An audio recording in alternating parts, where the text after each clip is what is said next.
So as you guys can see, this is kind of a different service than usual. We're going to talk about World Orphans, and there's a video on this that I would like you guys to watch. I think it's a very powerful video. I've watched it a few times now, and every time I watch it, I pick something different out that just blows me away. So check out this video.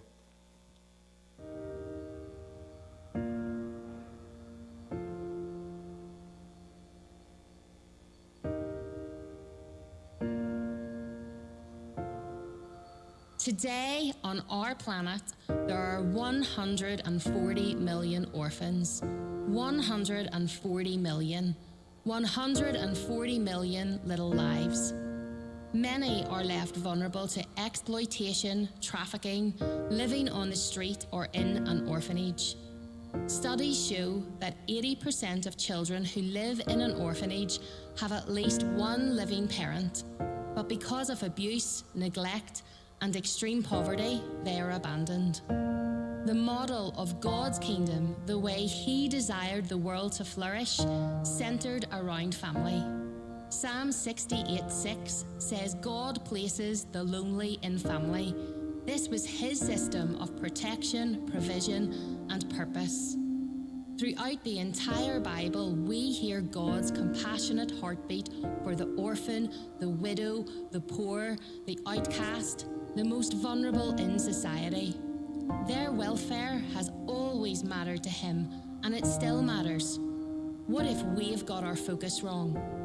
The prophet Amos declared this download from heaven. I can't stand your religious meetings. I'm fed up with your conferences and conventions. I want nothing to do with your religion projects, your pretentious slogans and goals. I'm sick of your public relations and image making. I've had all I can take of your noisy ego music. When was the last time you sang to me? Do you know what I want? I want justice, oceans of it. I want fairness, rivers of it. That's what I want. That's all that I want. What if we woke up to what really matters to God? What if we could keep families together? What if we could remove the barriers of finance? What if we could rewrite the story of the orphan and the vulnerable? What if?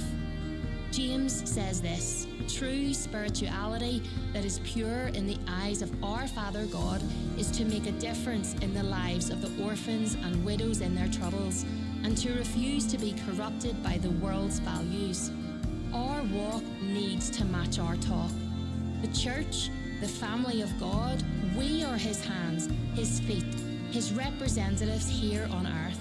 If it matters to Him, it should matter to us. The number is 140 million. It's huge. The situation seems impossible, but we know that's where God does His best work. What if we woke up to who we really are? His agents on earth, carrying His hope, His love, carrying His power. One life at a time, we could change the story. All of heaven is waiting for us, the church, to wake up and to move.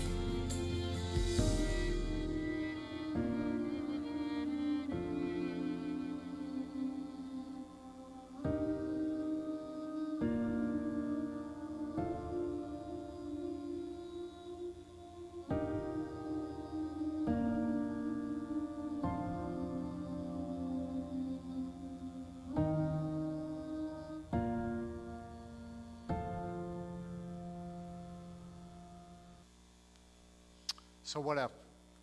I feel like that's a big question, guys. What if we could make a difference? And we can. And that's why Mike is here today, and he's going to come out, and Aaron's going to talk, and we're going to have an interview and talk about what we can do at our church to help Worldwide Orphans. So if Mike would like to come on up, and Aaron would like to come on up, and just grab a seat. I need something to drink.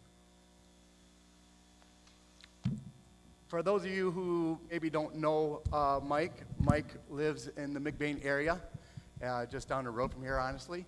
His daughters one of his daughters went to our youth group. Kate, she's in college now, and was a small group leader for our middle schoolers here when she was here. And Clara is a junior this year, and she is also a small group leader for our middle schoolers, and they are very involved in our youth group. And so You might see Mike at volleyball games, and I know Clara does track, and so you'll see him at track stuff. So Mike and his wife Amy are around our community, so it's just great to have them here, and also have Aaron here. Aaron, I just love your accent. I wish I could just have an accent like that. I don't know, I think it'd be cool. So. Yeah, our accent probably is the greatest. It is. Yeah. I totally agree. And that's actually my wife that wrote that and and recorded that, and it's hilarious. And yeah, normally it doesn't sound like that because she's normally shouting at me, so she's quite calm in that one. So, Mike, could you tell us a little bit how you got involved in Worldwide Orphans? Am I on? Yep. Yeah, all right. First off, hey, I just want to give Jason a shout out. He was talking about our girls, but man, you've got a great youth pastor here, a great student ministry pastor, and the influence Jason's had on our daughters has been tremendous, and it's been great for them to be a part of youth group here at Rehoboth. So, you know, I'm aging myself a little bit, but about 30 years ago, maybe even longer than that, I heard this quote in college, and the quote was, "There is one thing in life I fear more than failure, and that is being successful in something that doesn't count." And that quote really revolutionized kind of where I was going from a degree standpoint. I was at a college down in Grand Rapids, and I just felt God's calling on full-time ministry as a result of that quote. And I've thought about that quote throughout the years. And the interesting thing about it is I feel I was called into full-time occupational ministry. But the reality is all of us as believers are in full-time ministry, aren't we? And we all, regardless of what we do, where we do it, we have roles and responsibilities to be light in the darkness. And so that quote really kind of changed my trajectory for a variety of reasons, and I've been in some sort of ministry for the last 30 years, but the last 16 years I've been on staff with World Orphans, and one of the reasons was this verse that I want to read, or this passage. It's in Jeremiah, the chapter 5, verses 26 through 31. "Among my people are the wicked who lie in wait, like those who snare birds, and like those who set traps to catch people. Like cages full of birds, their houses are full of deceit. They have become rich and powerful. They have grown fat and sleek. Their evil deeds have no limit. They do not seek justice. They do not promote the case of the fatherless. They do not defend the just cause of the poor." You know, oftentimes we focus on sins of commission. What are the things we're doing wrong before a holy and righteous God? But this passage is talking about the sins of omission. What are we not doing that God has called us to do? "Should I not punish them for this, declares the Lord? Should I not avenge myself on such a nation as this? A horrible and shocking thing has happened in the land. The prophets prophesy lies. The priests rule by their own authority. And my people love it this way. But what will you do in the end?" And this passage really just broke my heart for what I wasn't doing and what I needed to be a part of. And I think a lot of my shift in ministry, moving to World Orphans, in no small part is a reason because of this passage, and so many like them throughout Scripture. So. Yeah, I think that's such a great passage. I mean, especially, what are you going to do in the end? You know, and I think that's a challenge for all of us. What are we going to do in the end? You know, we want to leave a legacy a lot of times. What's that legacy going to be? So, yeah. Thanks, Mike. Aaron, could you share a little bit about your song, Story to Ashes, and how that came about, and the vulnerability, you wrote that for Chills? Beauty for Ashes, or I'm sorry. Go to the City. Yeah, got it, yes. Let's do that one. Okay. By the way, Mike hates being in front of people, so this is absolutely beautiful. I just love this. This is awesome. It's great. I'm proud of you, brother. He's a behind-the-scenes guy making it all happen, you know. Got out of this city November 2006. It's a kind of a long story, but I'll try and do it as fast as I can. And it's kind of how We I got met, time, so yeah, just- okay. How I met these guys, and you know, the Lord writes the best stories. Okay, He does. He wants to write a story in all of our lives. And when I think back to this moment, you know, as if my missions pastor hadn't have asked me to go and do this, then this wouldn't have happened, and so on and so on. And we all can have, don't we have moments like that in life that we look back on, and we can kind of, it's like the central point that stuff explodes from. And November 2006, I went with my church. I would claim that I'm a recovering charismatic, okay? Back then, do you remember the song, "These are the days of Elijah, declaring the word, behold, he comes," right? Well, back then, after I got saved, I was brought up in a really strict church where drums were of the devil. Do you know that kind of thing, you know? And after I got saved, I ended up going to this church, and they had like rock and roll, and there was music, and people were openly worshiping, and there was total freedom and all this kind of stuff, and there was flags, and sometimes you'd see children getting thrown across the room and everything, right? It was just mad charismatics, okay? And then we have theology now, okay? So we're reformed with it. It's good, right? Promise. So I was like, what is this? And it was just almost like in my life after I got saved and I was 18 years old, that it was just like lighting touch paper in worship. I just loved worshiping.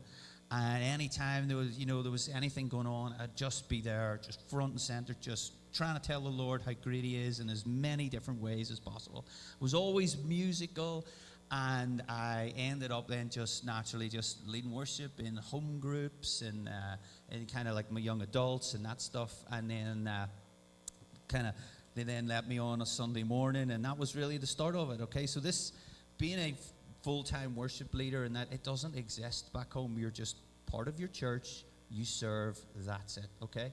And that's all I was doing. And then my missions pastor, he was like, "Boydo, we're going to Southeast Asia. Will you get some buddies and come and play music?" And I was like, "Let's go." So short-term mission trip. And we started off in Bangkok and played in a bunch of different churches and all that stuff. And then I ended up going to a small coastal town called Pattaya, Pattaya. And that town, I'd never seen anything like this before. That town really grew up during the Vietnam War. And that's where British and American troops went for R&R. And so we have these two worlds colliding. You've got this kind of like poverty. And then when you had lost, then this illegal industry of prostitution just grew up. And the whole fabric and DNA of that town is buying and selling people. Everywhere you go, you're approached with menus, but it's not for food, it's for other stuff. I had never seen that before. You know, growing up in Belfast, we had the Troubles, and I'd seen bombs and shootings and all of that stuff, but I'd never seen people just openly being bought and sold. And I was really wrestling with this, and really like just men, women, children, everything, all for sale. And I was like, what is going on here? This is wrong. And we had 2 nights off, and I'd done the normal kind of stuff, you know, played. Just if you're anywhere musical and you go on a mission trip, you just got to be ready for someone to give you the nod, and you just start playing, okay? And I had 2 nights off, and I said to my missions pastor, "Can you get me somewhere else to play?" And he spoke to someone who knew someone else who knew someone else, and the joy of Lost in Translation, that I got to play for 2 hours in the middle of a brothel called the Climax Bar. And now the bar owner had no idea who we were, right? All she knew was there's a band from Ireland who are going to play for free for 2 hours, and they had a strong fan base, i.e. it was my mission team, right? That was it, right?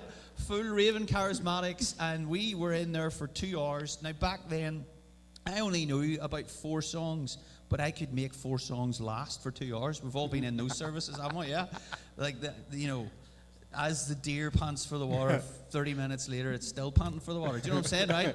Oh, like, just give the deer, anyway, you get the picture, right? Give the deer a drink. So we were there, 1 hour into the middle of it. I just began to sing the lyrics. I just began to sing out, you're the God of this city. You're the King of these people. You're the Lord of this nation. Greater things have yet to come. Greater things. And it was a cry. It was like a declaration, whatever you want to call it. It just a shout into that darkness, all the abuse that was going on. And when I came home from that trip, I kind of memoed the song. That was it. Didn't think anything of it. I came home from that trip deeply, deeply impacted. And it was almost like I had like PTSD. It was like, Lord, whatever I can do for the rest of my life, I want to stop kids ending up being raped and abused every single day of their lives. How do I do that? And that was my mission.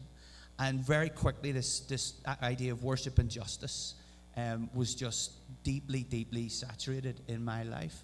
And then fast forward a little bit, Chris Tomlin, I'm not name dropping, he's not my friend in a nice way, I don't really know him. He was in Belfast. They were looking for someone to open for him. And he also had an opener So I was like the band that played at like 4 p.m. in the afternoon in our local ice hockey arena, right? There's really no one there, apart from my dad, hello Belfast, go on, son. That was it, right? And so I sang God of the City, and then his guitar player heard the song, freaked out, ran backstage, told Chris about the song.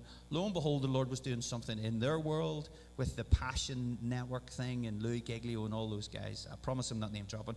And so fast forward, he starts singing the song, but he's running around big arenas, right? And then he starts telling the story. So then lots and lots of people hear the story of a bunch of people from Northern Ireland that wrote this song in the middle of a brothel on a mission trip.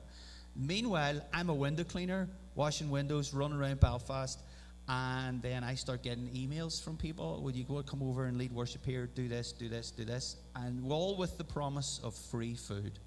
Bless you, America, right? And that I could borrow a big, massive RV, and I didn't need a special driving license to drive it. America, right there, okay? God bless you. Because back home, you'd need to do about 15 driving tests, okay? Over here, guy throws you the keys. He's like, you know air brakes? I'm like, yeah. I was like, I have no idea what I'm doing. Seats bouncing up and down, down the road, right? And that was it. We had no grand plan. It wasn't like, figured this thing out to come to America and do this. But all the way along, genuinely, it was like, how do I stop what I've seen, right? And so anytime that I played, I partnered with different organizations, would find people. But in the whole kind of crazy world of music, it's hard at times, sadly, to find people that you really feel like you can grow old with. And that's what success is. For me, it's not how many records or streams or any of that stuff. It's like, can we grow old together doing this and have a deeper relationship as opposed to just like in and out kind of thing? And that's what I was praying for in an organization, right? So we're tracking the timeline, November 2006. Then, for the next 4 years, I kind of run around the States, free food in the big Venga bus, driving everywhere that we can. November 2010, 4 years to the very month, Mike ends up with 2 other people, and they're doing a vision trip with World Orphans to try and see, is this something that we want to get involved with, okay? Human trafficking, prostitution, child sex exploitation, and they end up in the same town where I wrote God of this City. 4 years to the very month. And at that time as well, as a family back home, we were praying and believing for an organization that we could grow old with. Now, when these guys were there, the world of the child sex exploitation and human trafficking and that stuff, it's very nuanced and it's very difficult because you're operating against organized crime and this kind of stuff, okay? And there's that analogy of a river where, you have 2 people walking down the side of a river and they see a kid floating down the river and the kid's drowning, so they jump in, grab the kid and pull it out. And then they see another child and they go in and they pull it out. And they go in and they keep doing that. And then one of them's like, I'm going to run up the river and try and figure out why the kids are getting in the stream at the first place, right? So a lot of the organizations I was dealing with were all that downriver. They were extraction. But my wife is a dental hygienist, as we say. Y'all say hygienist, right? We say it right, by the way. And her motto that she would kind of like live by is prevention is better than a cure, right? So if you visit the hygienist, if you floss, if you brush twice a day, blah, blah, blah, all that good stuff, then you won't have to go and see the scary dentist with his drill, right? And so that is essentially what World Orphans is. It's a prevention. It's like, let's keep the family unit together so that therefore the kids do not end up in these vulnerable positions and some of the spaces that we've seen. But Mike walked down the same street. He's seen all the same stuff, 4 years to the very month, right? And they went back to a hotel. They sat on a balcony. They had a moment with the Lord. And then one of the guys hits play. And at this point, I had my song, I'd Go to the City, recorded. And it was my version of Go to the City. Now, they had no idea that the song was written like 500 yards away in the middle of one of those brothels. He then comes back to the States, hears the story of the song, freaks out, stalks me online like a little creep, right?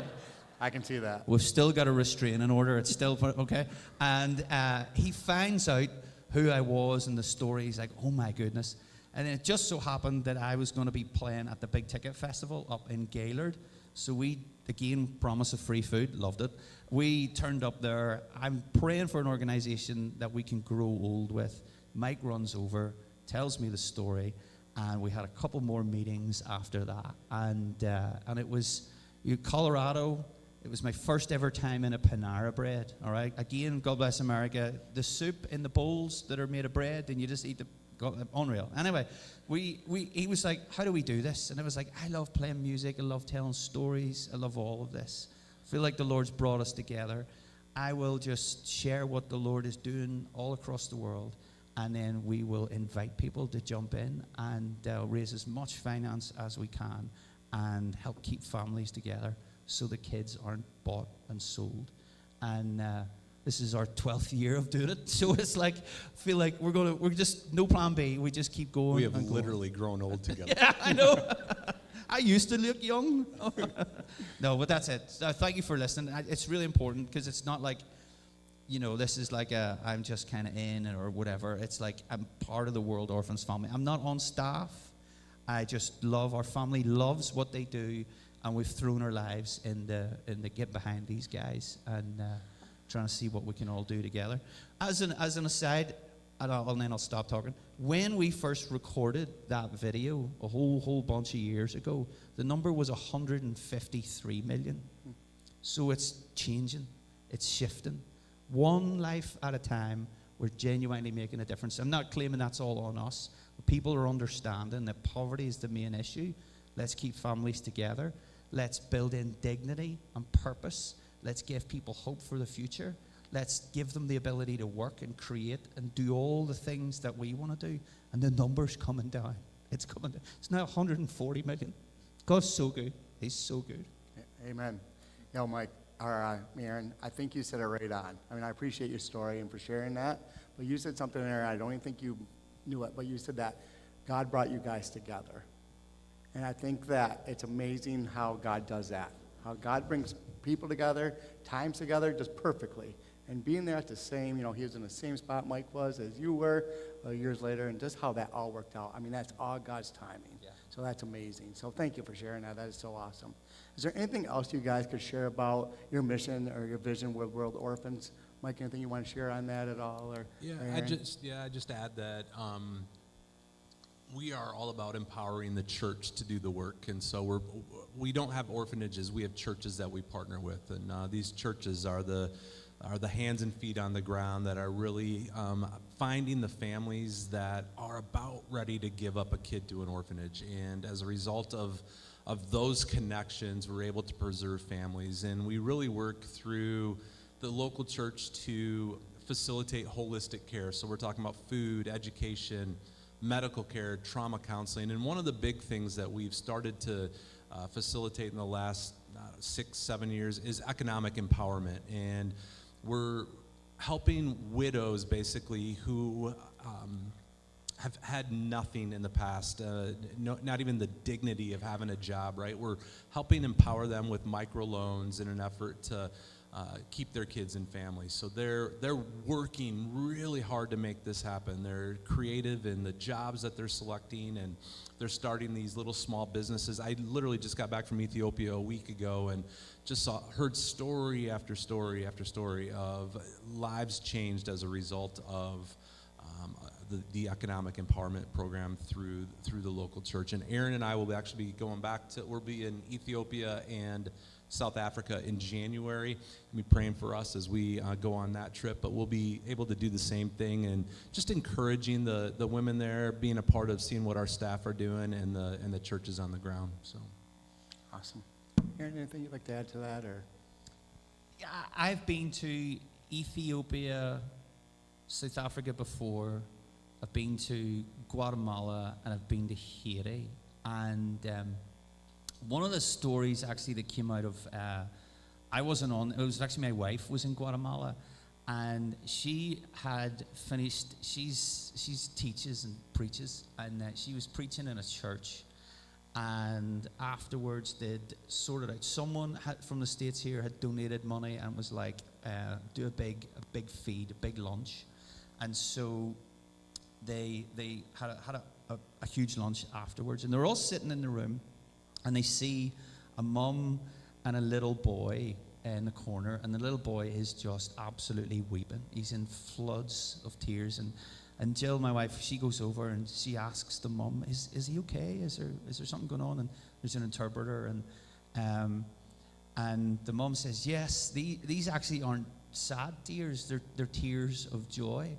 And Jill's like, "Well, what's going on?" And says, "Ever since my boy could basically talk and understand, every single night he prayed for his whole street." This is a single mom, and prayed for everyone around him, the rest of his family that was there. And then he always asked the Lord, he was like, "And could tomorrow be the day that I have pizza? Amen." That's how he always finished it. Every single night he asked the Lord, "Could tomorrow be the day that I have pizza?" And she could never afford pizza, and that is not something that would ever kind of grace their wee small house. And lo and behold, because someone donated, a big lunch was made. What was the big lunch? They bought in tons and tons and tons of pizzas, and here's this little boy, just in this one moment. You know, we can think of all these big grand things, but in that moment, he feels like the Lord has absolutely heard his prayer that he's prayed his whole life and spoken right into it. And it's just small things like that. Loads of really great wee stories like that. One story, a girl called Belnesh, single mom. She was about to, what happens a lot of time is mums don't want to give up their children, okay? So maybe something happens where a parent leaves or a husband dies or whatever the circumstances, and you have a mom that's struggling, and she might have one or two kids, and at times it's not because the child is unwanted. They want to keep their kid, but what happens is they make the choice where they go, actually, we think that, you know, the best thing for me to do as a mom right now is to give my child up into a home. And historically, homes, they're not safe, and there's a lot of trafficking and that kind of stuff that goes on from those homes. And so she's on the verge of losing her kid. And in Ethiopia, it's really great because it's all still a small business, okay? It's like, you know, you might sell T-shirts and you might sell soap and someone else might sell. It's all quite compartmentalized, okay? And you do your thing and you do it well. And so she sold water. That was it. Clean drinking water. She would walk from her village to the next village. She would get water, and then she would bring it back, and then she would sell it. But she kept going, and she was exhausted. And she's at that point where it's like, I can't do this anymore, and I need to, I can't hold my family down at the same time. And she was about to give up one of her kids. So one of the local churches hears about that. World Orphans get involved. She's put in a savings group, micro enterprise, all of that stuff that Mike is talking about. And with the small loans, she bought a donkey because donkeys can carry more water. So she then starts selling way more water, is absolutely smashing it. And then, if you wouldn't believe it, but hyenas killed her donkey, right? So she buys another donkey and she's smashing it again. She's doing really well, making money, and just generating a great profit. and then thieves steal that donkey, right? So she's like, at the end of herself, she's like, I thought I'm going to get a break in life, you know what I mean? And here we go. So the church encourages her. She then, with the last bit of profit that she has, she buys another donkey and a big, scary guard dog, all right? So it's just smart. So she just kills it and does so well, gets to keep her child. Then what she does is she buys small plots of land around her village, okay? And then builds small but better homes. And then she rents those out for a really, really cheap price to other single mums that are in the same vulnerable position. And so I just think that's a beautiful story of, it's not like, we're not just giving people a hand out, but that's that classic analogy. We're giving them a hand up, all right? We're giving the people the ability to do what we all every single day wake up and, you know, we get creative and we dream and we work, and that they're busting to do stuff. They just physically don't have the resource to do it. And when you empower them, they just take off. And it's small things. It's not like, you know, we're going to build the next Apple company or something like that. It's small businesses done well, and it really makes a difference in their community. Yeah, I love both of those stories. I mean, especially one of the pizza. I mean, it's just the small things. And a lot of times as a believers, we believe it's got to be a big thing, like it's got to be big. But it's just that small little hope that we can bring. And as our church, as we think about our vision of Rehoboth right now, and we're going through our vision plan and looking for a new pastor, you know, I feel like our vision lines up very well with what Aaron and Mike are talking about here, about discipling, being out there into the world. And so what can we do as a church to help support you guys? Well, why don't you share? You've got the accent. They want to hear that anyway. Mike don't like to talk either. So. No, I like hearing you talk. Well, obviously, it's not just a token thing that you throw in to kind of make you sound spiritual, but genuinely pray for us. Pray that God keeps opening doors to communities like this and families like this. The music world's a strange one, and it's hard. You know, Mike grafts like no other, trying to, you know, book events, and we play in people's back gardens and homes, and Michigan's been absolutely amazing. Like, our summers here in Michigan have been going really, really, really well. And but just pray that the Lord opens new doors for us. And because of those events, then that we obviously get to raise as much finance as we can. And so just that the Lord would just open the floodgates of people that have lots of cash that want to give, other ones that don't have lots of cash but still want to give.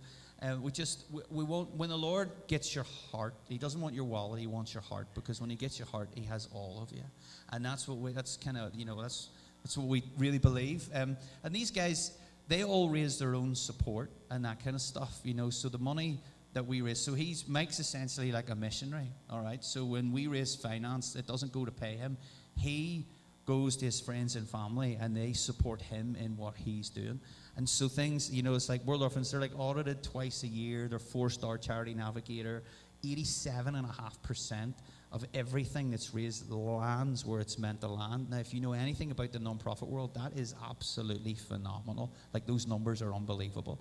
And so, yeah, just that we can pray for us, that the Lord opens doors, that we can expand into, you know, way more states, and that we build great connections, and we can raise genuinely as much finance. We want to raise millions and millions of dollars. Like, we've never been shy about that. We need your cash. We need your help. Because what we do a lot of the times is, when Mike raises his finance, right, he goes to his friends and families.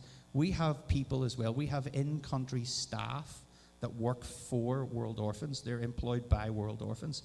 They can't go to their friends and family. So we become their friends and family. We raise their salaries. They're the professionals on the ground that work alongside the churches, home-based care, go into families, trauma counseling, all of that kind of stuff, right? So we become their friends and family as well, and we raise their salaries for them. So we want to raise as much money as we can. Yeah, and if you want to get involved in that this morning, I've got a table at the back there, and we can take credit card donations. You can write checks to World Orphans. Yeah, lots of ways to get involved. Aaron took a little break and he stole all the change out of your vehicles. So thanks for that. But hey, thanks for having us this morning, and would love to talk to you more if you have questions or want to get involved.